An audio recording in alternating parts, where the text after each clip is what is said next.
हिंदी व्याकरण काल। पाठ 16 काल। काल के बारे में आप सभी जानते हैं, इंग्लिश में भी आप टेंस पढ़ते हैं। वही टेंस हिंदी में काल कहलाता है। इनसे क्या होता है कि जो भी हम कार्य करते हैं, क्रिया हम जो भी करते हैं, तो क्रिया का कोई ना कोई समय होता है, और समय ही जब हमें पता चलता है तो वह काल का रूप हो जाता है। समय का बोध कराने के लिए क्रिया का जब रूप परिवर्तन या रूपांतर होता है, काल का क्रिया के रूप पर बहुत गहरा प्रभाव पड़ता है। जैसे आपकी बुक में एक एग्जाम्पल दिया है, वह दौड़ता है, वह दौड़ा, वह दौड़ेगा। 3 रूपों में दिया हुआ है। दौड़ना के 3 रूप दिए हुए हैं। आप जानते हैं कि काल के 3 भाग होते हैं या उसके भेद होते हैं: भूतकाल, वर्तमान काल, भविष्यत काल। इसी प्रकार से यह एग्जाम्पल दिया हुआ आपकी बुक में, दौड़ता है, दौड़ा और दौड़ेगा। ऐसा काल के कारण ही हुआ है। क्रिया जो कर रहा है वो काल के अनुसार है। इस काल को जितने छोटे अंश में बांटेंगे, क्रिया के रूप में उतने ही परिवर्तन हो जाएंगे। जैसे दौड़ता था, दौड़ा था, दौड़ता होगा, दौड़ रहा है या दौड़ा है। इन क्रियाओं के रूप देखकर काल का बोध कितनी आसानी से हो जाता है। किसी का रूप देखकर हम कहते हैं वह बच्चा है, वह जवान है, वह बूढ़ा है, यानी कि हम उसके समय के बारे में जानते हैं। काल का दूसरा नाम होता है समय। काल किसे कहते हैं? क्रिया के होने या करने के समय को काल कहते हैं। काल के भेद कितने होते हैं? काल के 3 मुख्य भेद होते हैं: भूतकाल, वर्तमान काल, भविष्यत काल। तो बस यही एक प्रश्नोत्तर आपको कॉपी में करना है।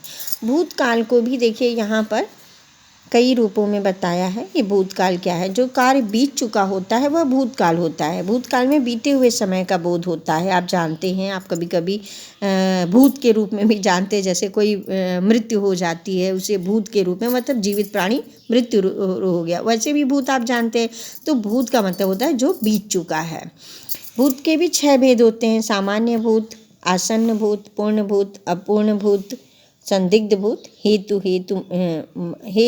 हेतु मदभूत।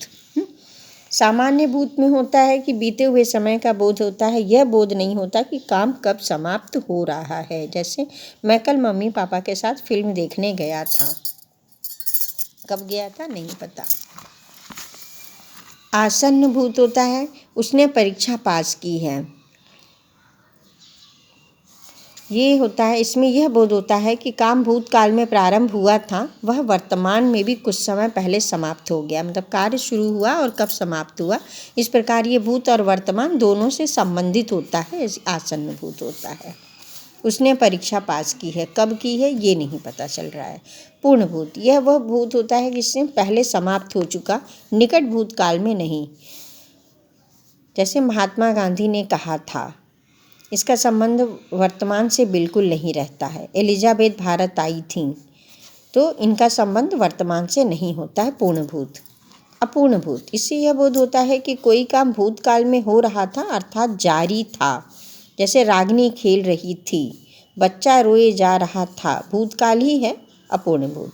संदिग्ध भूत, भूतकाल की जिस क्रिया के होने पर या करने पर संदेह प्रकट हो उसे संदिग्ध भूत कहते हैं। जैसे उसने खाना खा लिया होगा, अब यहाँ पर होगा जरूर लिखा है, लेकिन ये संदिग्ध भूतकाल में आएगा। मित्रों ने घूमने की तैयारी कर ली होगी, होगी से आप भविष्यत काल नहीं समझिएगा। कर ली होगी माने कार्य कर चुके होंगे, तो भी यह संदिग्ध भूत में आएगा। हेतु मदभूत, इस क्रिया से यह जाना जा सकता है कि कार्य भूतकाल में हो सकता था, परंतु किसी अन्य कारण, कार्य के न होने के कारण नहीं हो सका। जैसे आरंभ में मेहनत कर ली होती तो अच्छे अंक मिलते, यानी हम भूतकाल से उस काल को करते चले आए होते तो आज हमारा वर्तमान अच्छा होता।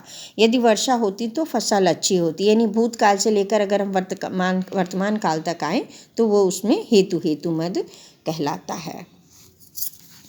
वर्तमान काल आप जानते हैं, प्रेजेंट टेंस, प्रेजेंट होता है जो मौजूद होता है, वह वर्तमान काल होता है।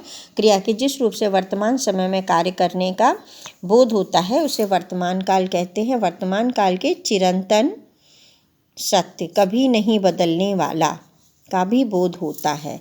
जैसे सूर्य पूर्व से उगता है, वर्तमान मतलब एकदम एक सत्य के रूप में। और आप जानते हैं कि सूरज हमेशा पूरब से निकलता है। दीदी मॉल घूमने जा रही है, यानी कि वो कार्य करने जा रही है, इसमें कोई भी डाउट, कोई भी संदेह कुछ भी नहीं है। वर्तमान काल के भी 3 भेद बताए हैं, सामान्य वर्तमान, संदिग्ध वर्तमान, अपूर्ण वर्तमान। इसमें भी 3 भेद बताए हैं। सामान्य वर्तमान, इसमें यह बोध होता है कि काम वर्तमान समय में होता है, पर यह बोध नहीं होता कि काम लिखने या बोलने के समय हो रहे हैं। जैसे फिलिप बैडमिंटन खेलता है। छात्रावास में छात्र मिलकर पढ़ते हैं। इन वाक्यों की रचना इस प्रकार होती है कि धातु प्लस ता ते, यानी एक वचन बहुवचन दोनों हैं। धातु के साथ ता है, ते हैं। खेलता है, पढ़ते हैं। संदिग्ध वर्तमान, क्रिया के जिस रूप द्वारा काम के वर्तमान काल में होने या करने में संदेह का बोध हो। जैसे गाड़ी स्टेशन पर पहुंचती होगी, यानी क्रिया तो हो रही है वर्तमान काल में ही, लेकिन गाड़ी पहुंच रही होगी, वहाँ पर संदिग्ध वर्तमान है। मृदुला आती ही होगी जरूर लगा है, यहाँ पर संदिग्ध है क्योंकि कार्य हो रहा होगा। अपूर्ण वर्तमान, क्रिया के जिस रूप से यह पता चले कि कार्य शुरू हो गया है और अभी चल रहा है। जैसे वर्षा हो रही है, कार्य होता जा रहा है, अभी बंद नहीं हुआ है, मैं जा रहा हूँ, यानी कि अपूर्ण वर्तमान चल ही रहा है। भविष्यत काल से आने वाले फ्यूचर, आप जानते हैं भविष्यत काल से आने वाले समय अर्थात लिखने या बोलने के बाद आने वाले समय का बोध होता है। इस काल की क्रिया का चिन्ह है गा गी गे। अभी तो गा गी गे आपने देखा और में भी आया, लेकिन उसके साथ में आपने देखा कि उसमें गा गी गे अंत में ज़रूर आ रहा है, पर उसका भी क्रिया के अनुसार रूप है। इसके भी 4 भेद हैं, सामान्य भविष्यत, अपूर्ण भविष्यत, संभाव भविष्यत, पूर्ण भविष्यत। सामान्य भविष्यत, जिससे यह बोध होता है कि कोई काम आने वाले समय में होगा। वैसे तो भविष्यत अनिश्चित है, पर काल की क्रिया में अनिश्चितता की मात्रा ही अधिक रहती है। जैसे कमल पुस्तक पढ़ेगा, यानी अभी वो कार्य करेगा निश्चित रूप से, सामान्य भविष्यत। मालिनी लिखेगी, काम करेगी पर श्योरिटी है इसमें। या हम बैठ नहीं पाएंगे, यहाँ भी श्योरिटी है कि वो ये काम नहीं कर पाएंगे। सोनम घूमने जाएगी, ठीक है। अपूर्ण भविष्यत होता है, इसमें यह बोध होता है कि कोई काम भविष्य में जारी रहेगा। जैसे मुझे विश्वास है कि वह पढ़ता रहेगा, यानी कि भविष्य में होगा लेकिन वह कार्य करता रहेगा, संसार नहीं रुकेगा, यूं ही चलता रहेगा। तो ये हो गया अपूर्ण भविष्यत, मतलब भविष्यत ही है, आने वाले समय में होता रहेगा। संभाव भविष्यत, संभव जिसको होता है, इसमें भविष्य में काम होने की संभावना या इच्छा की पूर्ति संभावना का भाव होता है। हो सकता है वह कल आए, यहाँ पर भी एक तरीके से संभाव यानी भाव छुपा है। हो सकता है वर्षा हो, संभव है वह बच जाए, शायद रामू को अक्ल आ जाए। तो यहाँ पर संशय है, संभाव है, ये संभाव। पूर्ण भविष्यत, इससे यह बोध होता है कि भविष्य में कोई काम पूर्ण रूप से समाप्त हो जाएगा। जैसे तब तक वह पढ़ चुकेगा, शाम तक वह पढ़ चुकेगा, मतलब एक समय पर यह कार्य हो चुका होगा, वह काम समाप्त कर चुकेगी, आने वाले समय में यह काम समाप्त हो जाएगा। तो मुख्य रूप से आपको खाली 3 भेद यही जानने हैं कि आपके काल के 3 भेद होते हैं, भूतकाल, वर्तमान काल और भविष्यत काल।